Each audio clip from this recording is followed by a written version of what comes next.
Ladies and gentlemen, Elite Heat is back, and this week, this one's gonna stir some people up, I reckon. Kevin, is Cody Rhodes a main eventer? That is the big discussion point. That's the big, I guess, topic for the video, which we're going to go into great depth on. We're going to have a really good discussion, I feel like, on that later on.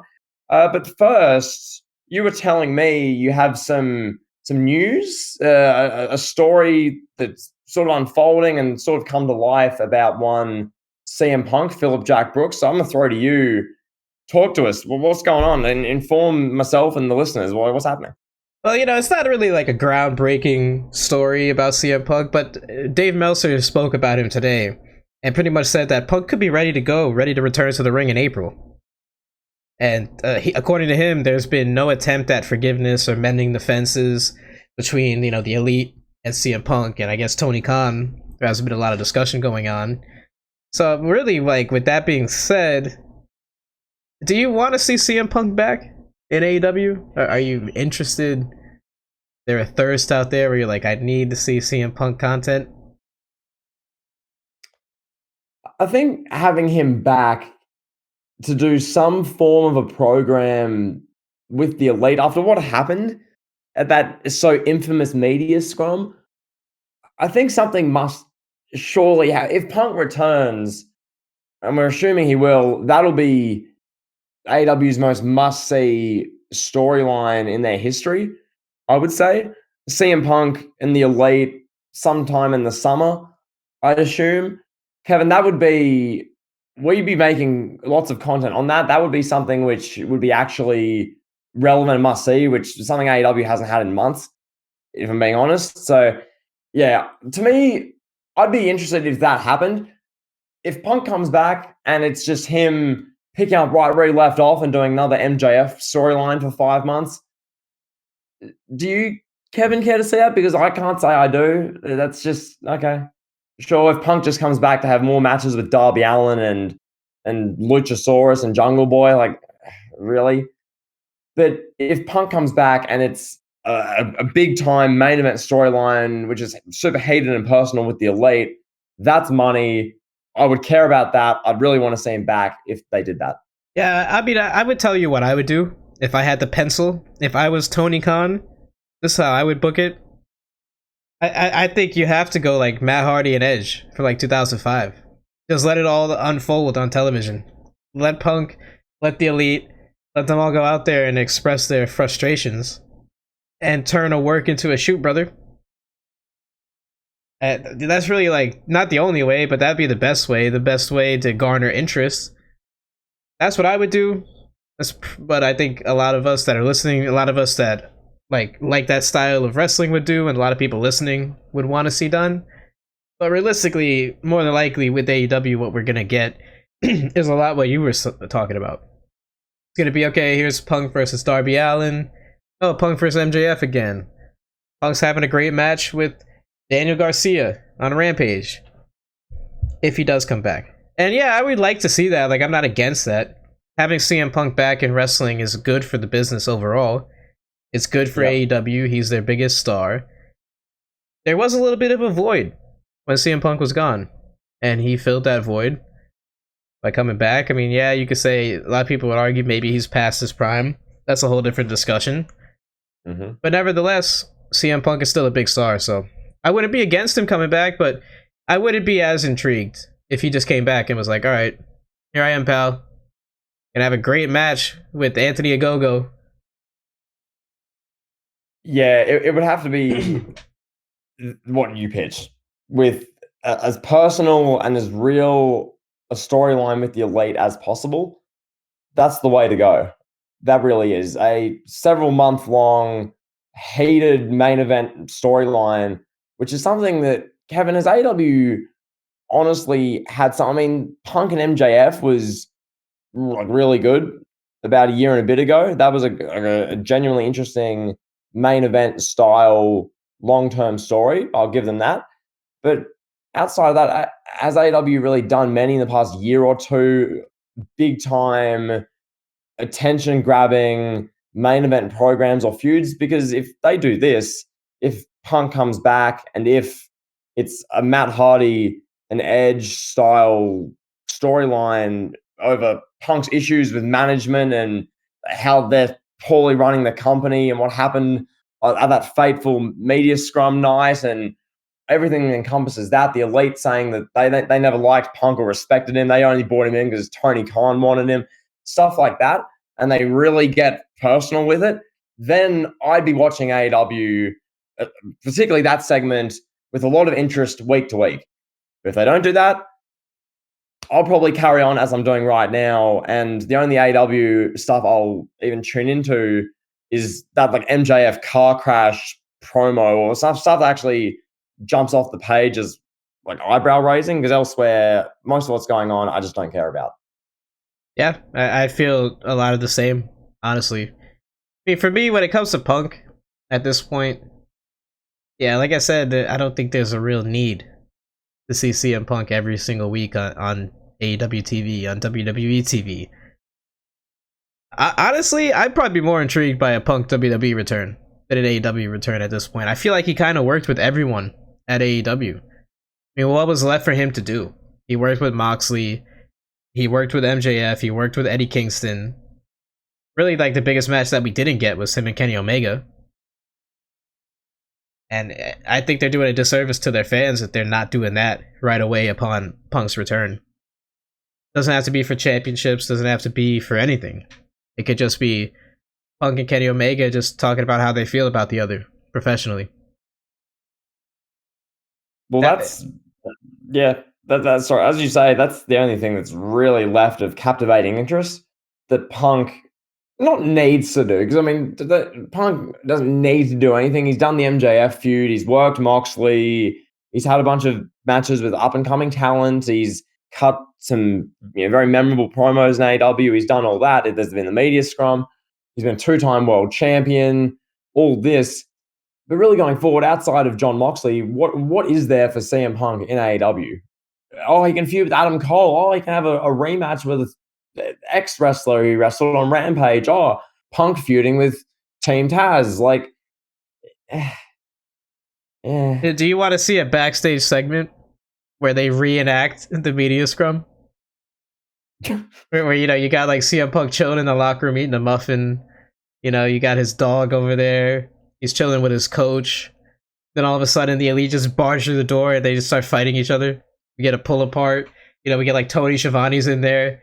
They're getting thrown around by some trainer or something.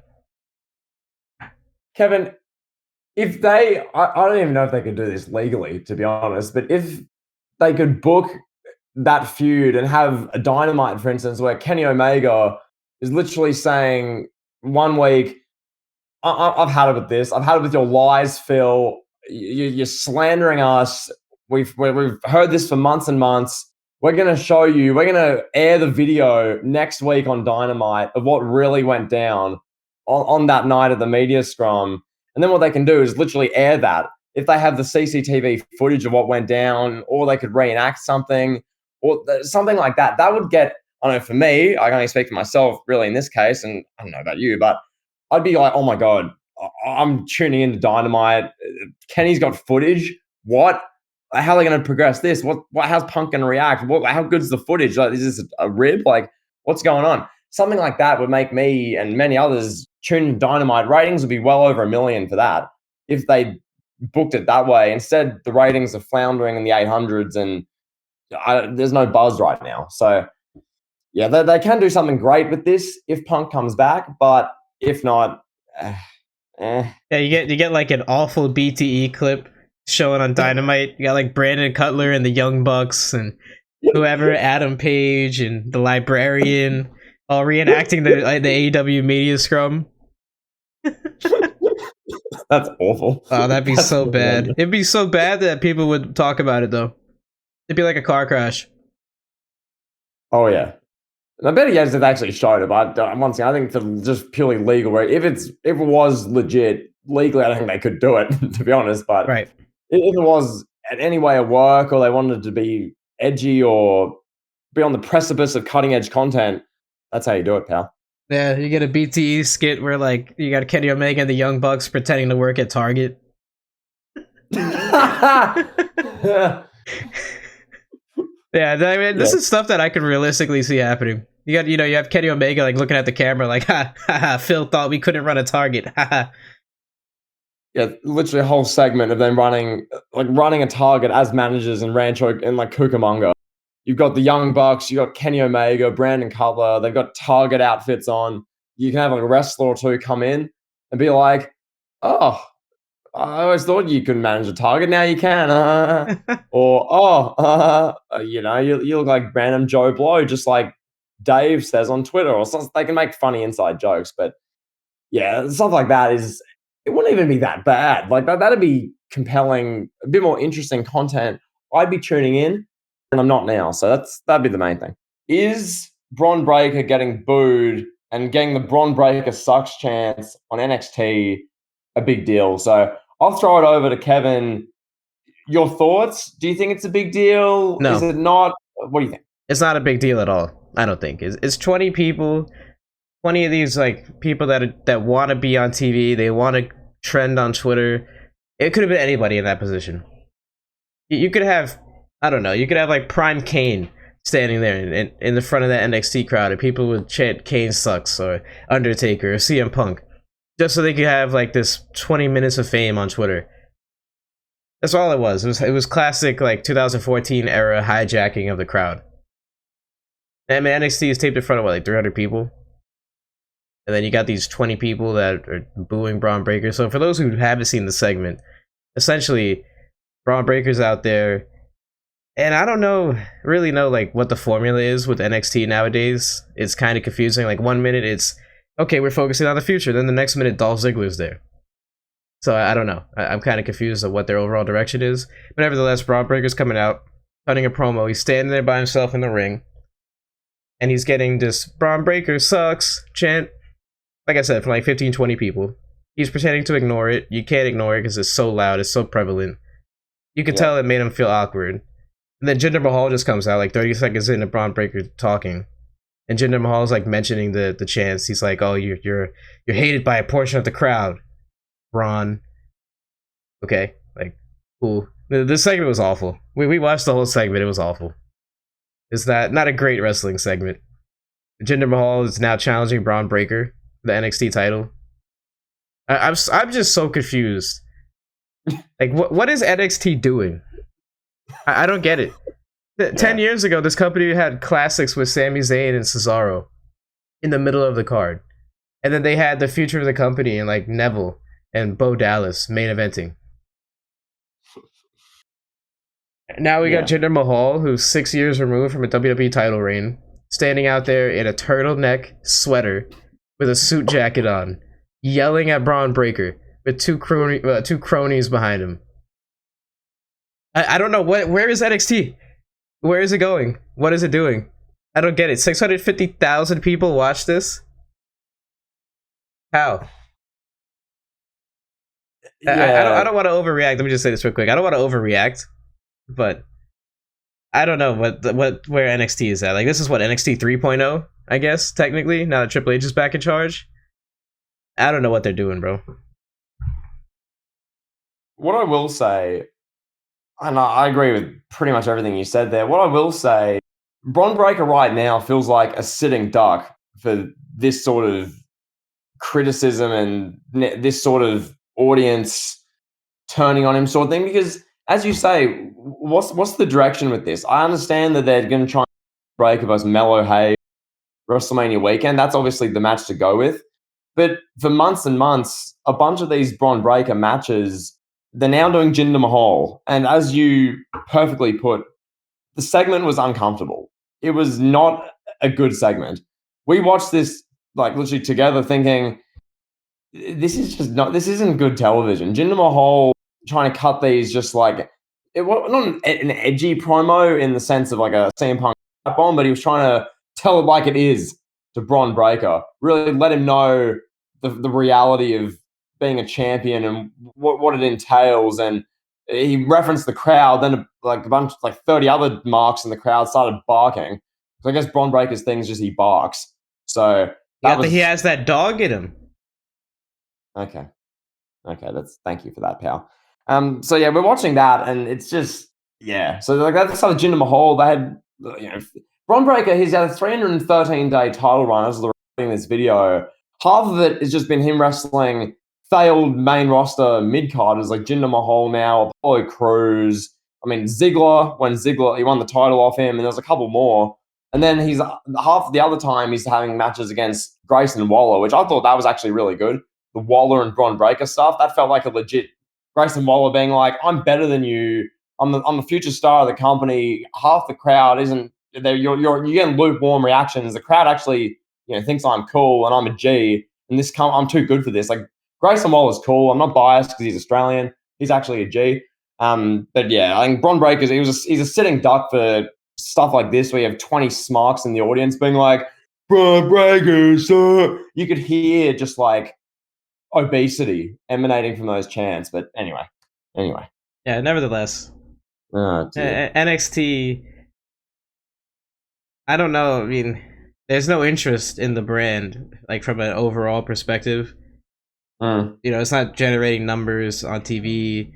There's not a whole lot of people talking about it on social media. And to think that this was the trendiest brand, right? It was like one of the most viewed, if not the most viewed thing on the WWE Network when the WWE Network first launched.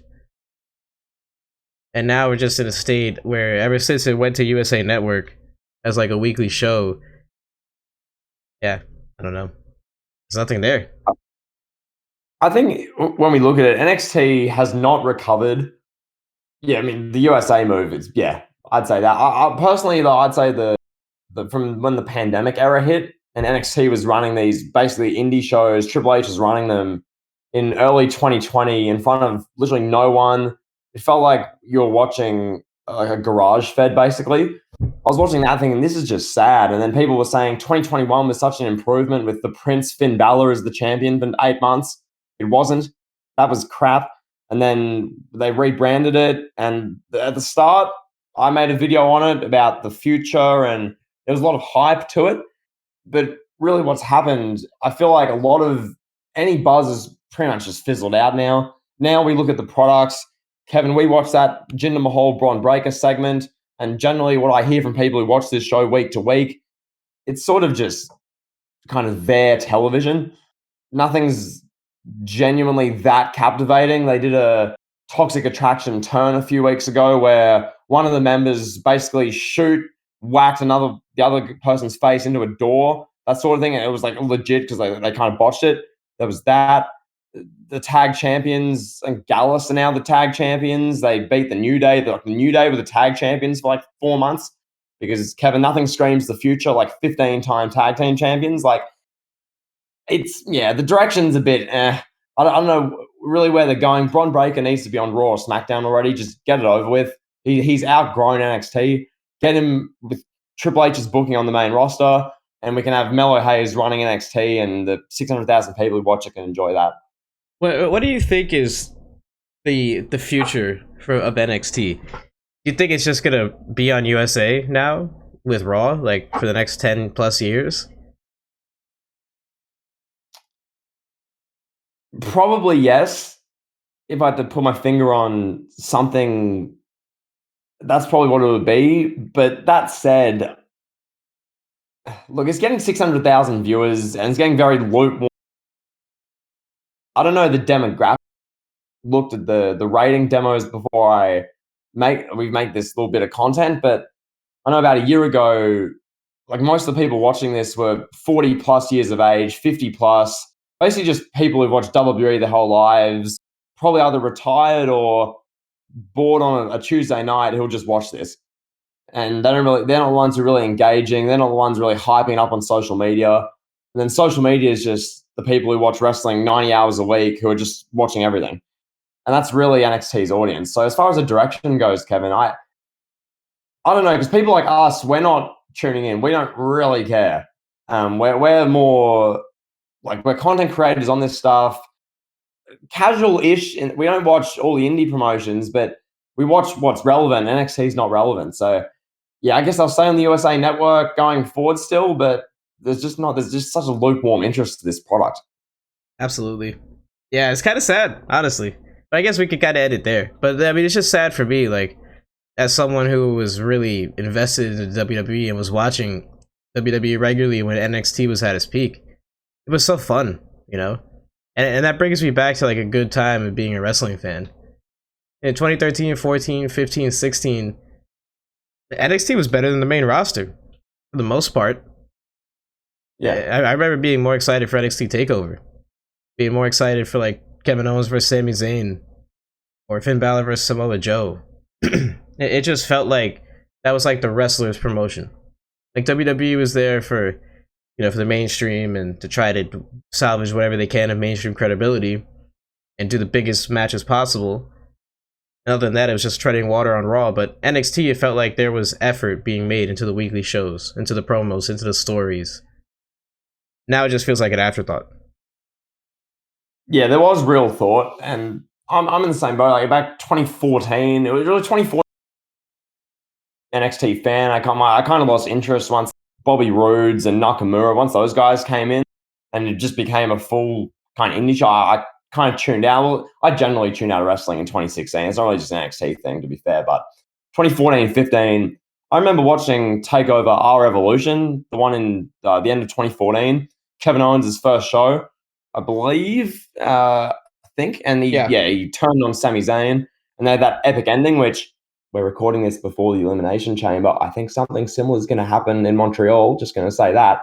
But yeah, like it was an epic ending. You thought, oh my God. And all the booking week to week, it was 1 hour shows. You could tell there was thought that went into the tapings. Kevin, they taped 4 NXT shows. So they taped months worth of television at Full Sail University in one day.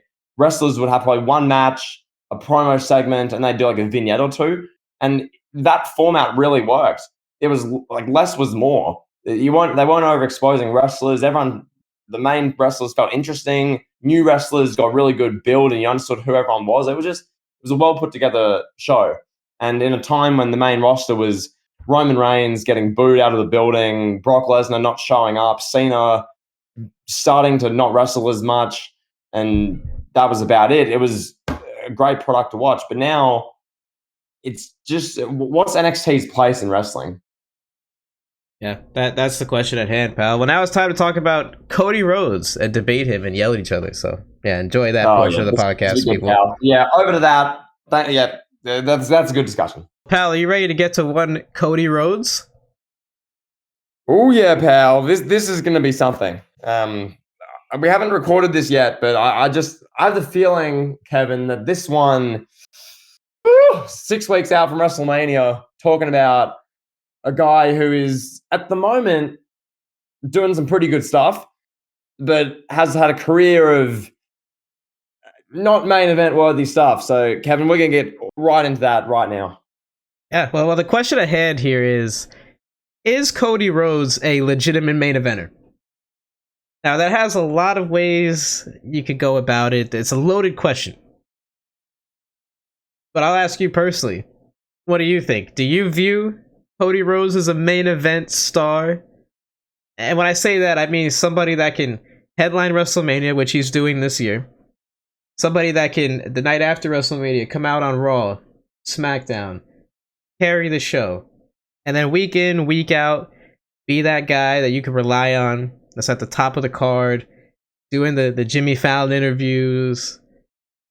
Just essentially, he's going to be taking over for Roman Reigns if he does win the championship at WrestleMania 39. Roman's been champion for what, like 3 years now?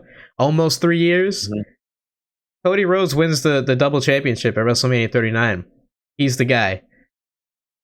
And now there's a difference between, I think there's a little bit of a difference between being like an upper card guy, a guy that can main event a pay-per-view here and there, like a Kevin Owens, a guy you could put in, all right, Kevin Owens going to main event the October pay-per-view this year. Mm-hmm. Between being the number one guy. Is Cody that guy? That's the $1 million question. That's the big one. Is Cody Rhodes the guy to fill Roman Reigns' void? Because we know once WrestleMania comes and goes, assuming Cody wins the titles, Reigns is taking months off. Reigns is having extended time off, and then he'll probably come back and work SummerSlam against Jey Uso. Realistically, Kevin. So is Cody that guy? That's what I do have questions over, because there's no debate right now that what Cody's doing week to week is the most compelling thing on Raw. It's his segments are generally pretty good. He hasn't really had misses. Like, haven't been watching Cody segments since he's returned really last year to WWE and gone, that wasn't that great, or it was fine. Most of his segments, you think that was really good. So in that regard, he's main event level, in my opinion, in the sense of his presentation. I think he's main event level, but Kevin, I have real trepidations over what you allude to there, over the week to week carrying the show element. I don't know about a WWE where week to week the main act is Cody and Reigns isn't in the picture. I think Cody's great as the chase guy right now. I think this works with him trying to gun down Roman Reigns, him sensing friction in the bloodline, him being the guy who can dethrone. The chase, I think Cody is made for this. I have real questions and real qualms over whether he's made for the next part. Winning the titles, the moment, that's great. But carrying WWE in May when you're building up to WrestleMania Backlash and you're having a match against Finn Balor for the titles, I really don't know about that, Kevin. I really don't. Yeah, I don't either. I think a lot of people are kind of in the same boat. And we kind of saw a little bit of backlash start even at the Royal Rumble. Where it's like, okay, really? Cody's number 30. He's going to win. So predictable. Oh my God. Nobody wants to see this. You know, there's a little bit. Like, generally, I'd say, 90%, 95% of the fan base in WWE was like, okay, this is great. Cody's going to be champion. Potentially, Cody's going to face Roman Reigns at WrestleMania. I like it. Cody winning Royal Rumble, cool. But there was that 5% that was like, I don't know about this. Maybe more. I don't know. What do you think? You think it's like would you say it's a small minority, or do you think it's bigger? A bigger portion of the fan base that is kind of sour on Cody?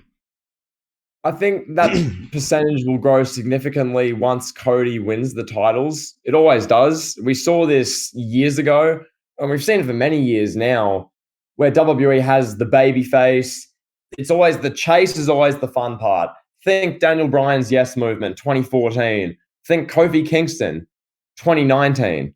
Like, those are the big examples, but WWE does this all the time. They've done it with Ziggler and really any like upper mid card for life sort of guy who's had the chase, had the big world title win, had the moment. And the question becomes, then what? And not to say that Cody Rhodes is going to have the world title run of Kofi Kingston or Seth Rollins, because that's insulting, but both of them were bad. Seth Rollins is coming out in man's man shirts being a simp every week.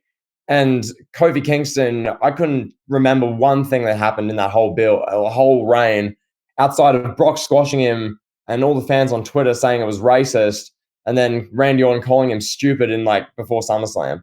That was that. So I'm hoping, Kevin, that Cody and everything that's encompassing him, the presentation, his promo work, which is legitimately good and way better than the other guys I've just mentioned, I'm hoping that can be enough to make him to answer the question of the video, a legitimate main event guy.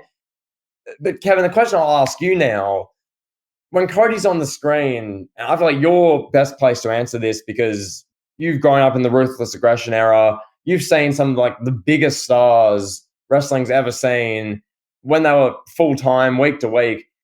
Is Cody Rhodes the main event act?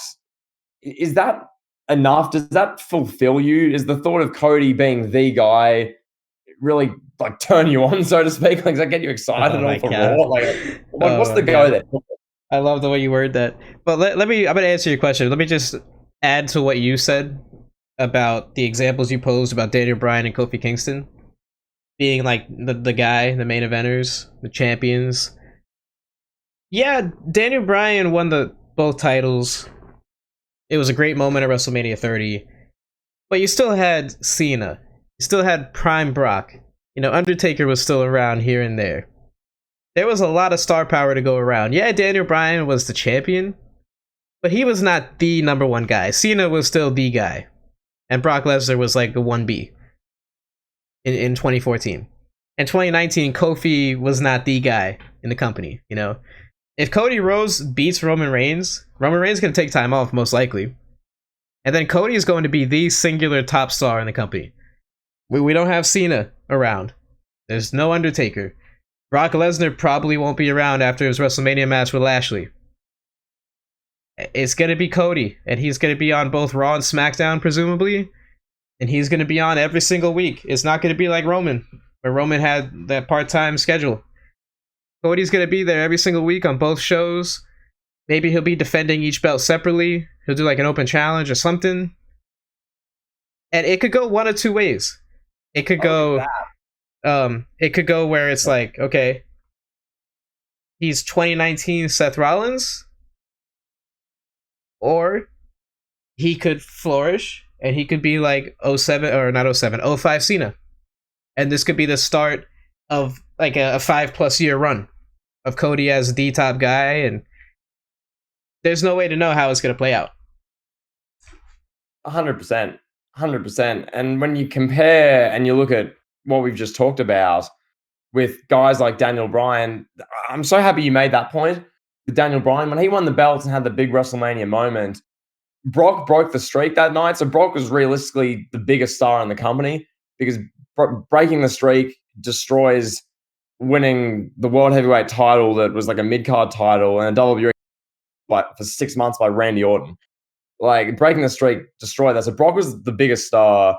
Cena was still there. He was in a Wyatt family program for months. And the biggest storyline, most interesting thing at that time after WrestleMania was the Shield and Evolution, having these epic 6-man tags. So Bryan was like the 4th biggest act on the show, having matches with Kane and segments with Stephanie. That was basically the 3rd or 4th or 5th most interesting thing going on at the time. As you say, now when Cody, if and when he beats Roman will be out of the picture. The Bloodline will be over on SmackDown. It'll be segments with Jey Uso and Jimmy Uso probably beefing. They might have some matches potentially, and they might do a breakup, or probably have Sikoa involved in that. That'll be the Bloodline portion of the show over on SmackDown. And the main event, like the real main event picture, will be Cody on both shows, cutting promos, getting 20 minutes of TV time in the opening, and then 20 minutes of a main event match, and then a few segments during the show. And you'll see like an hour of Cody on Raw and SmackDown each. And is Cody good enough to where that can work? Is he Roman? Because when you put Roman on these shows with Roman's character now, and Roman has segments, every segment he does, you think, oh, well, what's happening? What's going on? But does Cody have enough to him? Is there enough substance behind the American Nightmare to whether that's going to be interesting? And not just that. Sorry to cut you off, but not just that. Does Cody have enough to him? Can the fan base take him serious based on his past? Is there still a portion of the fan base that's going to look at him and be like, yeah, I don't know. I don't know. I've been watching him, and that's kind of where I fall in. Like, I've been watching the guy since like 07, since I was a kid. Like, that's the big question. Will people be able to take him serious? That's a great point. And because right now, once again, it's the chase. The chase, this is always with wrestling, especially with these big WrestleMania main event title matches, this is always this is like the honeymoon phase of it all. It's once they have the big moment, there's the big climax of WrestleMania, and then after the fact is how it gets defined. Because Seth Rollins, Kingston, all these guys we name, they've failed en masse when it comes to the real test, which is being the guy week to week. And Kevin, I love that you bring up you saying for many years, like Cody just, being there almost. Him being near enough naked in 2009 as Randy Orton's lackey. Him shaving his mustache and giving eyebrow plucking tutorials as dashing Cody Rhodes. Him as the bag face IC champion. Like when I started watching, Cody was the IC champion and he was wearing paper bags because he had the face reconstructed or whatever they were trying to tell you on television. Or who can forget the Rhodes Scholars? That infamous tag team where Damien Sandow would come out telling you how much better they are than everyone. And then they'd lose their match. Or Rhodes and Sandow feuding over the briefcase. That was okay. Cody in 2013 was a good mid-card, upper mid-card guy, but everything else, Kevin, Stardust, and them never doing Stardust, Gold Dust, and then he left, and he also got released, and he was in the Indies, and there was some good stuff there, and then he's doing AEW, and he's a part of AEW. Like, Kevin, I'll throw this back to you, because you brought this point up.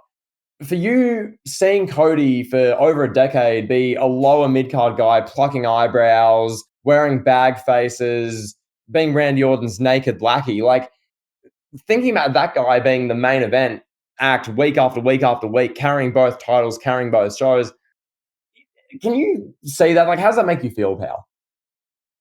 I gotta give Cody his due. Because, like, if you would have told me in 2009, when I'm watching WrestleMania 25, I don't even know if Cody was on the show. I don't remember, but at that point, like WrestleMania 26. Was it 26 when they had the triple threat match with Legacy? I believe it was. Yes. Yeah, Yes. so if you're telling me back in 2010, like, you're telling, like, young me, hey, this guy, Cody Rhodes, in 13 years' time, he's gonna be the biggest star in WWE. I would have said, nah, no way. I don't see it. Even then, in 2010, and even in 2010, we still didn't know what Cody was gonna be. It was like, okay, this guy, he's a better athlete than his brother and his father combined. He's better technically in the ring. All that is fine and dandy. He's like the new era version of Dusty Rhodes. You know, he's good at all the modern things, where Dusty was a great promo, a great storyteller, which you needed back in Dusty's day. That was everything. Entertainment was everything. Now, fast forward, Cody, everything. In-ring was everything, you know? But it was always like, okay, Cody doesn't have an ounce of the charisma that his father and even his brother have. That was always the thing about Cody. He tried so many different gimmicks. It didn't work. So I didn't think Cody would make it this far where he is now. I never would have saw this coming back in 2010, 2011. Especially as time went on. And Cody's given like these upper mid-card main event spots with like Damian Sandow and the Money in the Bank and all that stuff. I was like, yeah, still, like, no. After watching all that, like, there's no way Cody could carry the company. There's no way he could even be in conversation to carry the company at that. So I gotta give him credit for what he's done. With that being said, though, I don't see it with Cody. I don't think he is the guy. I think he's got to the level now where he could be a utility guy and be a main eventer when they need it. Like, okay, you know, Drew McIntyre is, let's say Drew McIntyre is WWE champion in like 8 months. Okay, Drew McIntyre needs an opponent for TLC. Put him in there with Cody. Yeah, Cody can main event a show like that. But if you're telling me Cody's going to be like 07 Cena carrying the company, I don't see it. And I don't know if that's an indictment as it is Cody, because I like Cody. You know, I enjoy what he does. Is that an indictment of Cody? I don't know. Is that an indictment of what the talent pool has become in WWE? Maybe. Yes. Yes. I think it's that. I think Cody, because right now, compared to everyone else in WWE, obviously outside of the Big G Roman, the rest of the guys, it's, I mean, Kevin Owens, it's Drew McIntyre, it's Sami Zayn, Gunther, Montez Ford. Like, there's a bunch of good talent. I'm not saying they're bad, but there aren't those Cena type guys. There aren't those guys, Kevin, who you grew up on. You grew up watching an era where there was like a dozen, maybe more stars who were all legitimately interesting in their own way, could all be main eventers for several months at a time, and you wouldn't bat an eyelid. It'd be like, oh, this is legitimately good. But with Cody now, the question I have is how much of what we're seeing right now is long-term sustainable as the top guy, and how much is like a honeymoon phase because he's only been back really in WWE for a tiny bit. We haven't seen too much of Cody yet. And that's the worry I have. Once we start seeing too much of him, when is the turn going to come from the fan base? And is Cody up to the level of being able to go through that? I have real doubts whether he is, Kevin, but that's just me. Yeah, I don't think he's on the level of some of the guys that I grew up watching. Like, you asked me, like if he stacks up to the people from the Ruthless Aggression era. I think if you take Cody Rhodes and you put him in like the 2004 roster, you take this version, the American Nightmare version of Cody Rhodes. I mean, you take the 2013 version of Cody and put him in 2004, he's getting future endeavored. You know, you take this version, the American Nightmare version, you put him in 04, he's gonna be like a guy that's like he's gonna be like Edge at that time before Edge was a main eventer, or like RVD. Just one of these guys, like okay, like Cody, maybe this version of Cody would be a great hand in the SmackDown 6. Having good matches with Chavo Guerrero, Eddie Guerrero, that era's Edge, Rey Mysterio. Yeah. But with this version of the American Nightmare be carrying the company or be in the mix as like a top guy, no, I think he'd be like in that RVD role where, he's upper staple of the mid-card scene, multiple time Intercontinental Champion, multiple time United States Champion, whatever mid-card belt is around. Tag team champion, like that's where this version of Cody would be in the 2000s, in my opinion. And Kevin, what I will say, you alluded to this earlier, that obviously we just don't know yet. We haven't seen Cody's run as a top guy play out. We're only speculating on this with what we've seen in previous years. My one thing I will say is that with Triple H now writing the show, I have a bit more faith that it won't just fizzle out the same way Kofi did, the same way Rollins, the top guy, did, the same way most of these other guys from a similar background and situation played out. Like with Cody, Kevin, we could look back on this in 2, 3, 5 years and go, why do we ever doubt that? Cody has had we could look back and say Cody had an amazing run. He was champion for X amount of time. He had this great program, this awesome feud. He was the perfect guy to transition out of Roman Reigns' 3 years of utter dominance and greatness. Cody was perfect.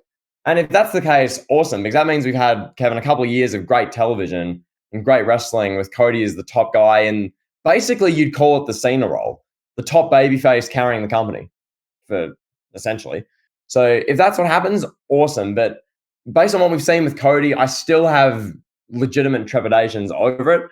I just want to see once the honeymoon phase of this is over, where Cody falls in the pecking order, if that makes sense. Yeah, I mean, like you said, we could look back at this 3, 4, 5 years from now and say, yeah, wow, we were so wrong. I don't think we will.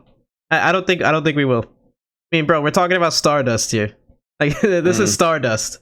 Come on.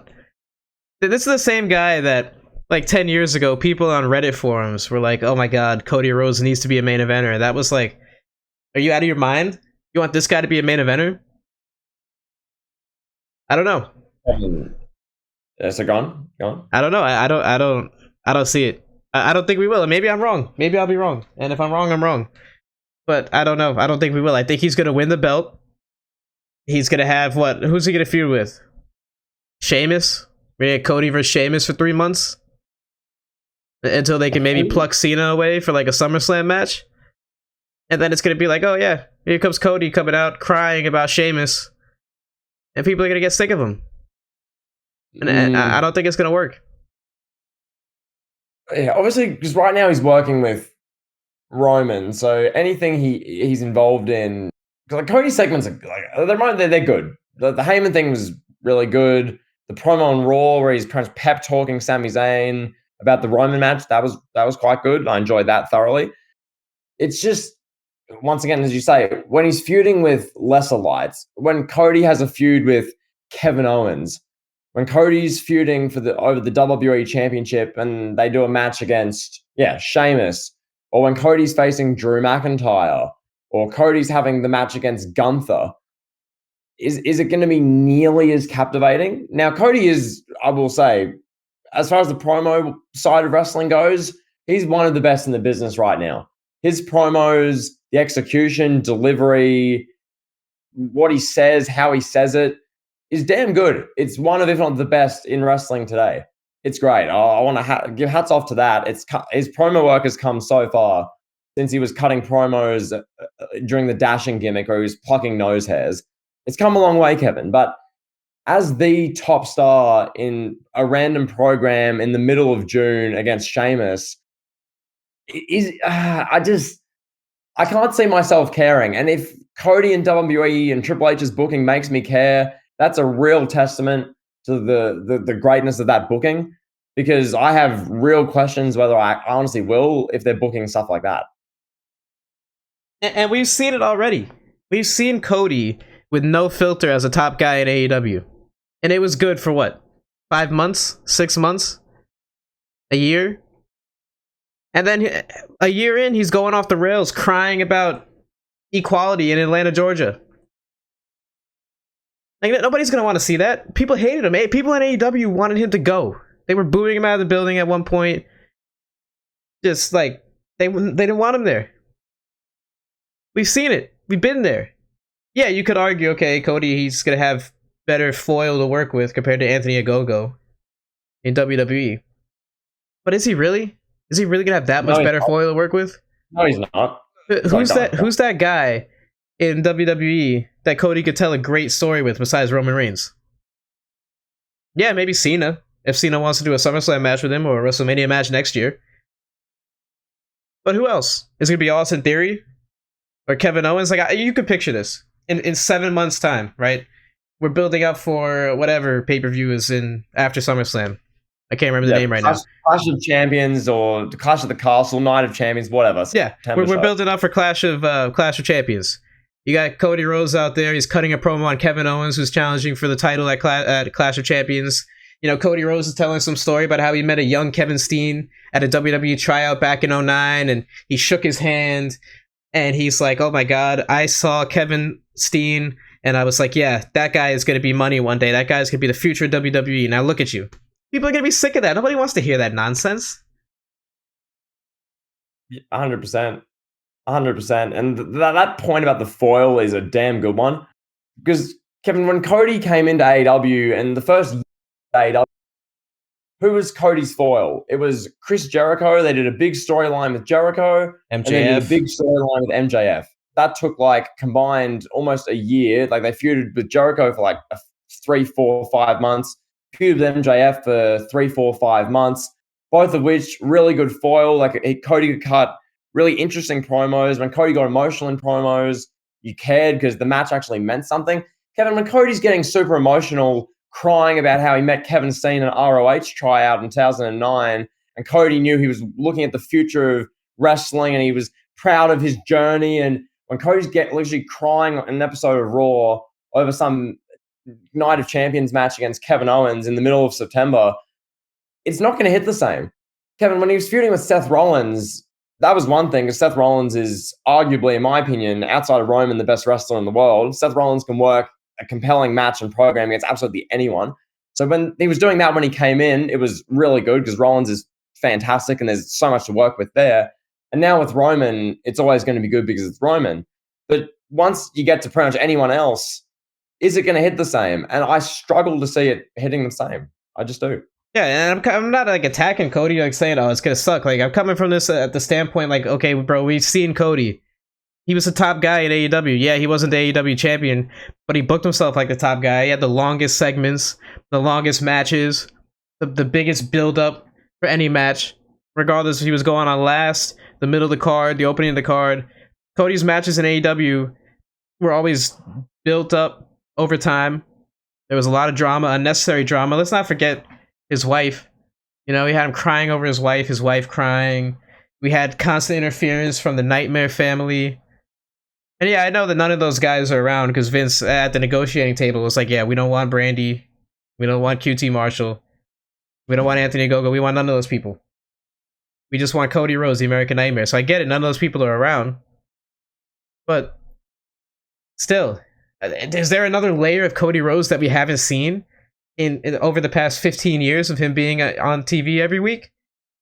Is there that other layer where he can just suddenly, all of a sudden, bring people up to his level? Where he could take like a, I don't know, give me a random talent, take a Ricochet. Can you take a Ricochet and have a good 4 to 6 week build and tell a story with Ricochet and then have that climax in a match at a pay-per-view in December?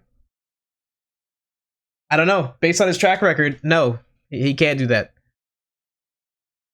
I agree. And this role, which Cody is seeming like he's going to be in the top babyface of WWE role is a damn hard one to do. It really is. Cena, for most of his run, half the audience was just booing him out of the building, saying that they hate you. Cena sucks, and it was only because Cena was genuinely charismatic, and he got over so well with the kind of the younger audience, the children audience, like the families. Cena clicked in that regard, so there was a fairly big portion of the audience who genuinely enjoyed him. That it balanced out.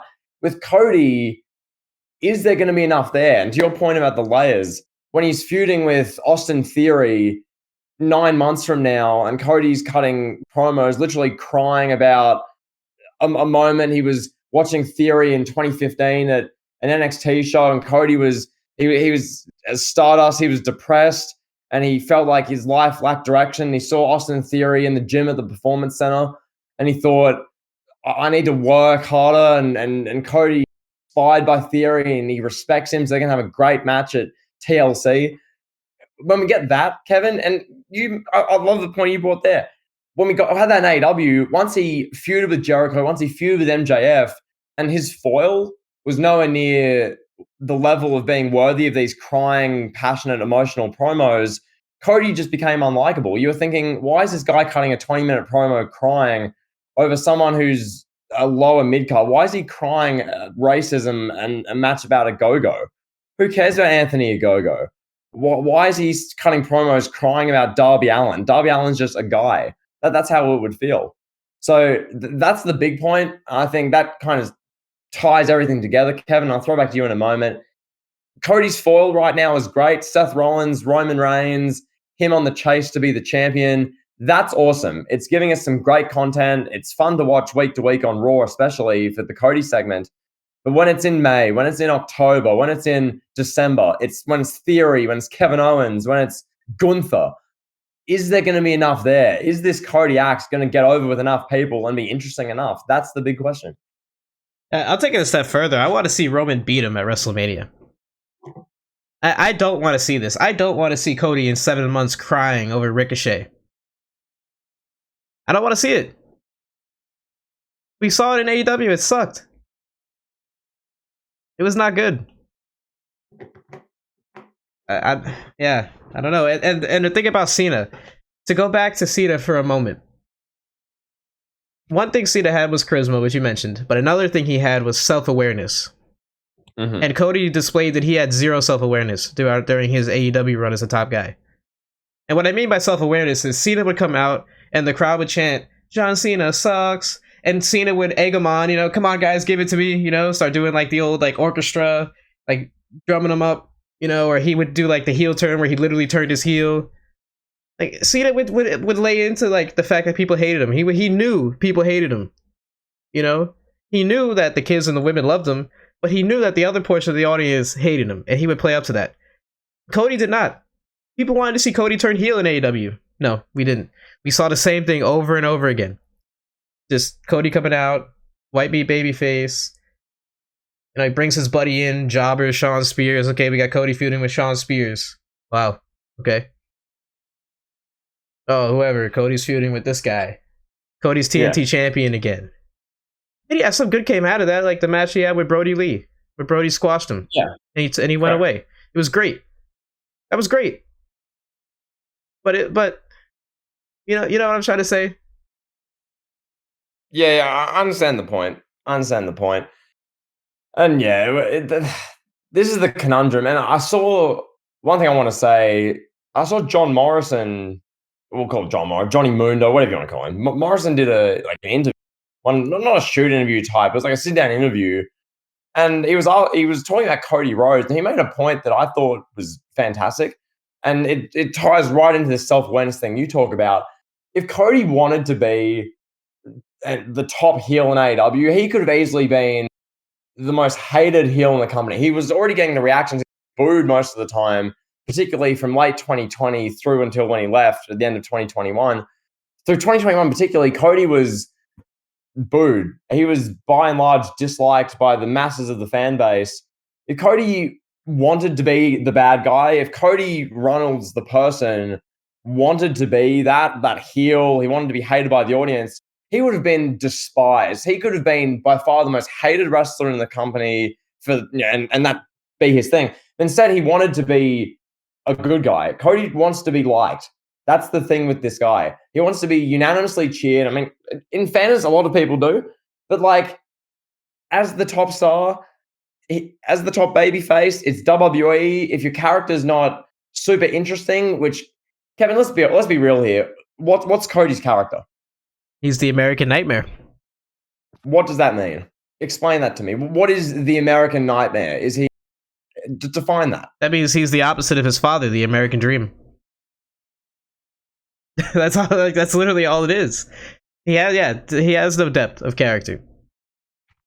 And I mean, is that a fair question? Maybe not, because you could say, or you could tell me, hey, what is John Cena?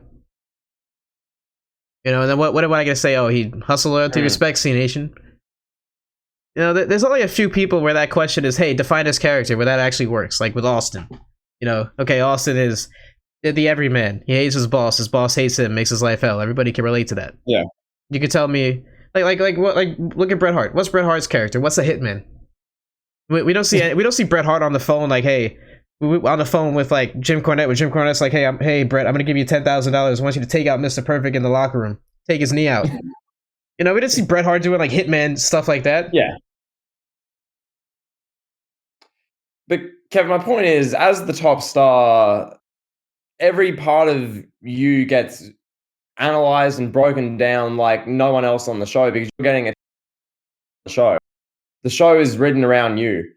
And Cody, I have real questions over whether there's enough depth to him, because what a lot of people hated about Cena was that there wasn't enough depth to him. And Cena is a guy who is a one of one. For 15 years, he was the face, the ambassador of WWE. He carried the company like no other.